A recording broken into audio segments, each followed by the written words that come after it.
In Episode 8, The Lord of the Tides, 10 years later, two sides are fighting for the inheritance of the throne. Beware, spoilers ahead. Rhaenys asks a maester about Corlys's health. She hasn't seen Corlys in 6 years.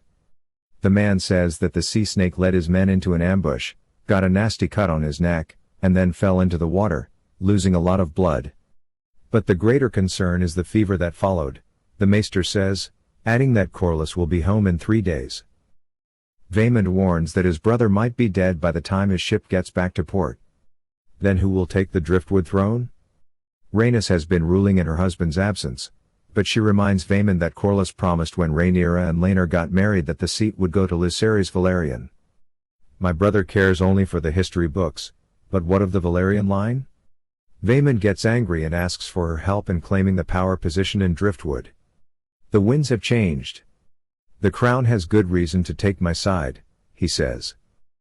At Dragonstone, Daemon climbs down into Syrax's nest and takes 3 eggs, which he gives to the people who take care of the dragons.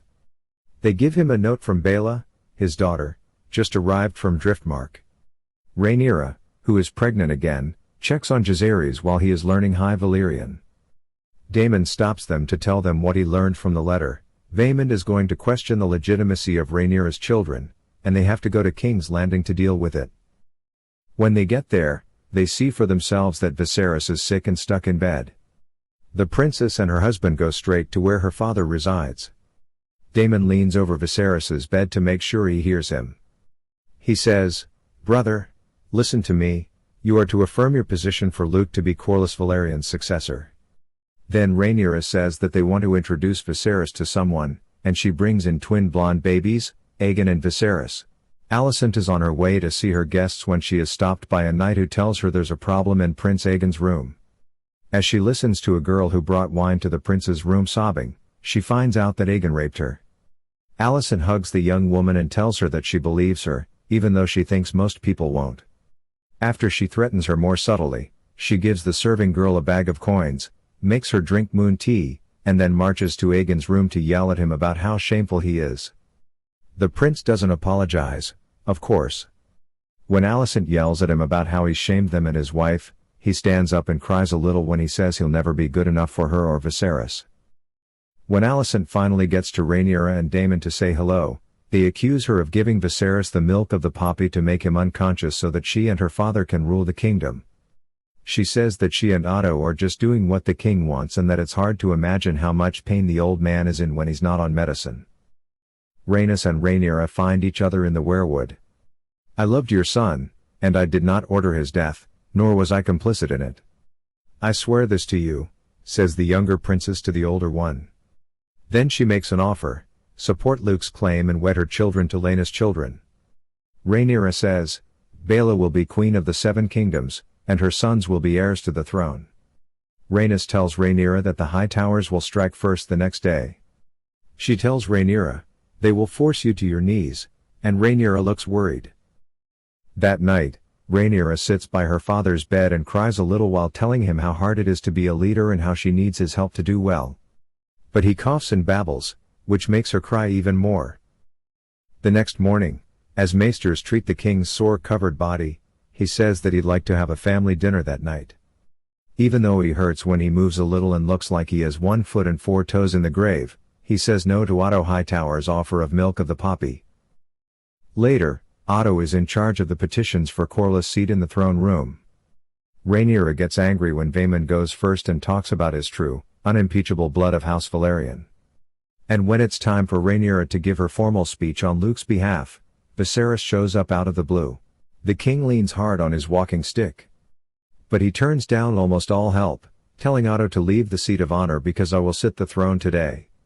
When the king's crown falls as he limps up the stairs to his chair, Daemon steps forward to help him get the last few steps, then gently puts the crown back on his head. Viserys says right away what's on his mind: why are people fighting over something that has already been decided?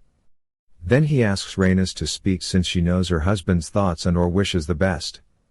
When she does, she says that Corlys agrees with the current plan, which is for Lucerys to take the throne of Driftmark. She also says that she agrees with Rhaenyra's plan to marry her boys off to Daemon's daughters, which she says is a good idea. The look on Vaemond's face when he hears this is pretty epic. He tells the king right away that he won't permit the king to break this tradition. He yells and points at Luke, "That is no true Velaryon.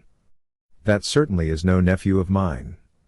He keeps going on and on until he says that Rhaenyra's children are bastards. And she is a whore. Even though there aren't many people in the throne room, the gasp that comes after is huge. Viserys gets up shakily and pulls out his dagger. He says, "I will have your tongue for that." But then, all of a sudden, the top half of Vaemond's face is gone. Because Daemon cut off the upper portion of his head from the back with his sword. "He can keep his tongue," says the prince. Viserys goes to the dinner that he asked for in the evening. After being carried into the feast, he says, "How good it is tonight to see you all together." He praises the kids for their messed up accomplishments and then laments how far apart they have become. At one point, he takes off his mask and shows an empty right eye socket. "Tonight I wish you to see me as I am, not just a king, but your father, your brother, your husband, your grandsire, who may not, it seems, walk for much longer among you." He tells them to stop being angry with each other. He sits down, tired, and Rhaenyra stands up and raises a glass to Alicent to thank her for being loyal to the king and staying strong. She also says she's sorry. The queen is visibly moved when she sits down and says that she and her former best friend have more in common than we sometimes allow. "I raise my cup to you and your house. You will make a fine queen." Everyone does the same thing and raises their glasses. At some point, there is music, dancing, smiling, and laughing, and Viserys looks happy as he looks around at his family. But when the king is taken out of the room in the middle of his meal, Luke can't help but laugh as the roast pig is put in front of Vaemond. So he stands up and raises a glass to these three strong boys, Jace, Luke, and Joffrey. It's a not-so-subtle nod to their real leader, Ser Harwin Strong. Luke and Jace hurry to fight, but Daemon stops them before things get too bad. Alicent quickly runs to the prince's side and cries. Rhaenyra tells Alicent that it would be best for her family to go back to Dragonstone. But she says she'll come back on Dragonback once she makes sure the kids are safe at home. This is the closest these two have been since before the first time jump. Alicent grabs Rhaenyra's hand and says that she and Viserys will be glad to see her again. Viserys reaches into the dark for something or someone that only he can see. One tear drops from his other eye. As he takes a breath and says, "My love," he seems slightly relieved, as if he is seeing the dead Queen Aemma. Thanks for watching. Subscribe to see more videos like this. Click like and turn on notifications to help out the channel.